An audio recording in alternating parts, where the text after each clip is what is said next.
Hey everybody, and welcome to a special Learn to Digitize video. My name is Sue and I'm a hatch educator, and today we are going to work on a zentangle design that was presented and inspired by Carol Fink. So thank you very much, Carol, for your inspiration and your ideas, and thank you for allowing us, sharing with us and allowing us to go on with it. So let's get started, why don't we? And it looks complicated, but it's easier than you think. And I sat and I fiddled around with it and I came up with some really cool settings. It's easy to do and it looks fantastic once you stitch it out. We're going to use some cool hatch tools too, some of my favorite ones, and some maybe you forgot about and don't use often enough. And this will inspire you to use all the tools that Hatch offers you. So let's go to digitize, and of course we're going to do a square, and I'm going to click and I'm just going to do it, and it filled because I'm out of my Hatch rhythm today. So I'm just going to click on outline.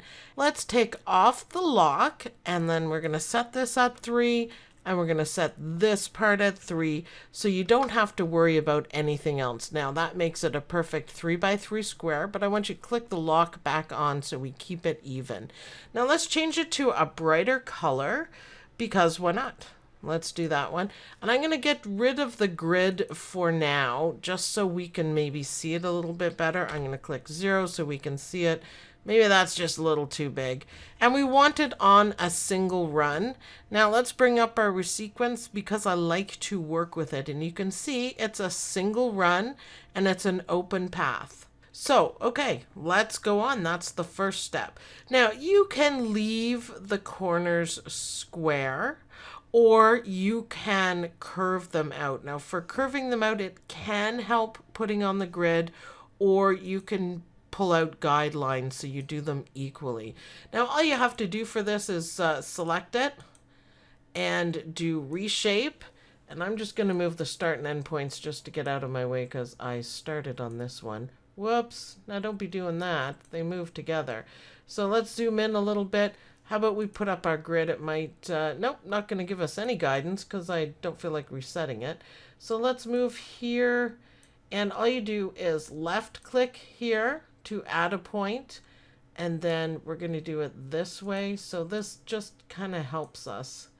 And left click here to add a point, and then we're going to select here and we're going to hit spacebar so it turns around. Now that's obviously not what we want, but if you bring it down here, it is what we want. And now look, that made a really nice curved edge. And the way we have our guidelines here, and if you could set up your grid so it helps.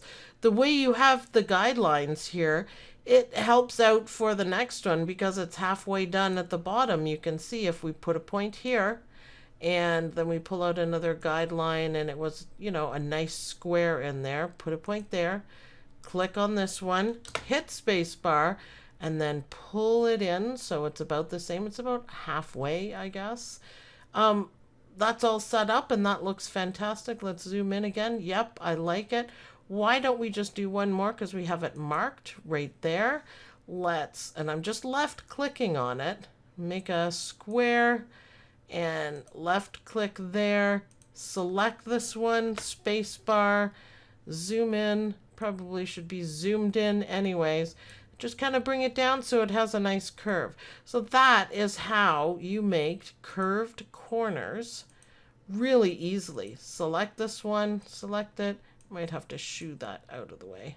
Select it, hit space bar, bring it down and make it kind of curvy. So now we have our whole thing set up with curved corners. It just kind of adds to the look of it. You don't have to curve the corners at all. Okay, so I'm sure there's a faster way of getting. I think if you just click here, it gets rid of them all. That's okay. So let's get moving on to the second part. Now, what I should have done is before I curved my edges, I should have made a copy of it. So we're going to do the square again, and I'm just going to pull out a square. It's just the same thing, pull, click, and we know that it's going to be a running stitch because I have my rhythm going. I'm going to unlock, and we're just going to quickly make it 3, enter, by exactly 3, enter. And lock that back up again. And we're going to place it right where it belongs, just like that. And you can see how nicely we made our curves. I'm going to edge it over with my arrow keys. Now it's perfectly on. So what I figured, we want to select this. I'm going to leave it different colors just for now. Now I tried using these, but for the size, it didn't quite work for me. So mine is 10% and rotate and then move it into position. I just wanted to show you guys that because that's pretty handy. If you want to make something 10% smaller or 10% bigger, that's how you do it quickly and easily in Hatch. And to rotate as well. But let's go edit, undo, edit, undo. There we go. Now we're back to it. So what I figured out, let's select it. What I figured out right here, and make sure this lock is on, is 87%. Hit enter, and when you have the lock on, they'll both change. Hit enter, and then here we want 10%. Boom. And that is your first one. So then the next thing we're going to do, and all this is just a repeat of this. So let's do Control C to copy it, Control V to place it, and you can see it placed because that's why we have our resequence open. It doesn't look any different there, but we're going to go here and we're going to do 87, enter. And then we're going to go here and we're going to do 10, enter. And it places itself perfectly. And what you want to look for is just a slight overlap. So let's do that again. Control C and Control V. And you have to do that every time because we're changing the size and we want to keep it right. So 87, enter. You guys will remember this by the time I'm done because we have to do it a lot. Enter. See how easy that is? Control C, Control V, 87. I didn't feel that I had to change any of them at all. And then 10% rotate. I really think this is super handy to do. Control C, Control V. Now we're almost done, believe it or not. 87. Couple different ways we can end off, but this just makes it so easy to do. And I think we should do this with different shapes too. And I'm hoping people stitch it out. Again, thank you, Carol, for the inspiration. I hope people stitch it out with some really cool threads on some really cool backgrounds and make this look really cool. 10, and we're getting there. And remember, you don't want to go too small with it. We need to fill it in, but we don't want to go too small with it. So 87, enter. And I'm just going to do this along with you guys. I could pause and skip, but let's just do it all together. It's fast. It's not as long as you think. 87, 10, enter. Once you get the rhythm of it, and you can see it's already forming, and it's really cool. 87, enter. Don't forget to change the angle. Whoops. And 10, enter. And it's starting to look really good. Control C, Control V, 87, and 10. Control C, Control V. So it's really easy to do. 87, don't forget your numbers, write them down. 10, enter. We're getting close to the center, and you can decide how far you want to go on it. 87, enter, and 10, enter. That's looking pretty good. We can zoom 1 to 1 and just so we can keep an eye out because I don't have my grid up. So I'm not 100% sure just by looking at it how small I'm going. And we don't want to go too small because it's running stitches and it's just going to be a blob. It may look good on the computer, but when you stitch it out, you might have problems. A couple more. Let's do a couple more. Control C, Control V, and 87. There may be a shortcut to this, but I played around with it and I just kind of did it. It's kind of relaxing. So let's do the 1 to 1 and see. I think we want another 1 or 2 in there because we are getting kind of small, but because it's a running stitch, we can do that. Control C, Control V, and 87. And I think towards the middle, we might have to reduce it a little bit more. Not the angle, but let's see. See, they're getting kind of close in there. That's part of the look, however. Control C, Control V, 87, enter, 10. How about one more? And then we'll take it to the rest of it. Really cool. Control C, Control V, 87. Everyone has it memorized now, right? 10. And one more. Control C, Control V.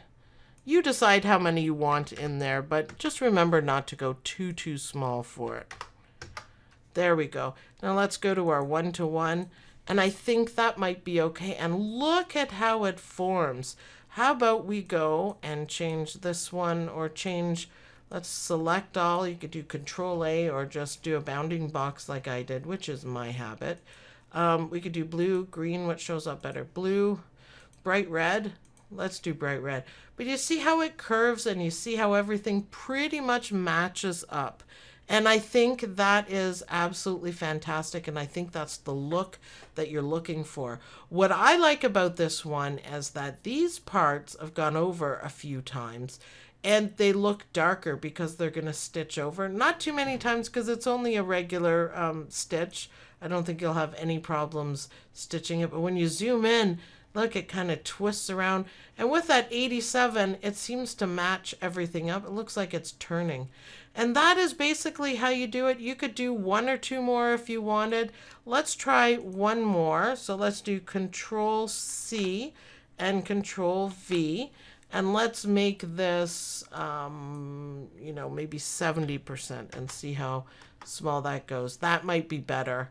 And let's still change it to 10. I don't think we should change the 10. And that just put, nope, that doesn't look good at all. Let's try that again. A little bit of trial and error. I think that amount in the middle is fine, but let's try one. Control C, Control V. I just don't want it to be a blob of stitches in the middle. That's the only thing. How about 80? And let's do 10. Of course, it rotates at 10%. That looks a little bit better. So that was just a little bit smaller, but you see how it's kind of on top of each other. And if you go to the, let's go to the one-to-one again. There we go. We don't want it too thick and just have red. We want to see that it's actually a square.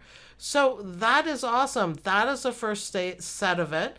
I would take this, I would save it as an EMB file because you can use it in some different ways. So I'm going to select this now for the fun part. And I'm going to go to Layout, and I'm going to go to Mirror Copy Both. You can do all of it, but I'm going to go to mirror copy both. So it's going to mirror copy on the horizontal and mirror copy on the vertical. And it ends up really cool. Now you can do it different ways. Now look, if I do it this way, that's the design. I can do it this way and the design is different. So you can, you know, do it this way.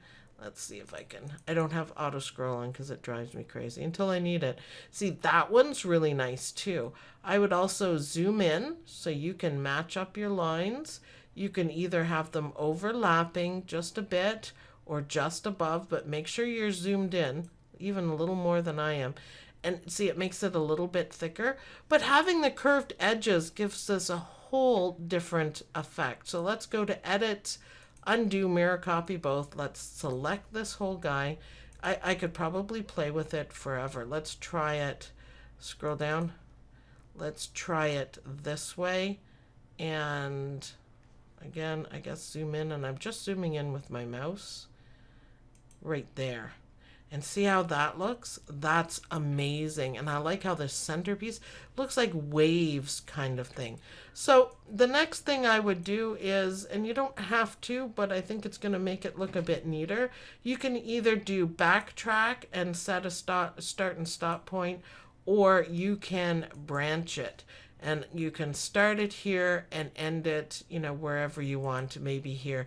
And it should end up going over everything twice. So these, you can see why I didn't want to take it down any further, because we're going to have a couple passes on it. So you could also go back to one. Now this is one object now because we branched it. You could also go back to one and branch that one and put it together. There's different ways of doing it. Like I said, you could backtrack, you could do it this way. I would always, before you stitch it out, just to make sure we're not going over the spots too many times, I'm going to take my show shapes off so we can actually see it. If you like their shapes on, you can leave it. Let's speed it up quite a bit and we can see it's grouping it. It goes to the center and then it goes back out. So it goes twice. You can see how that's going. Back to the center, back out.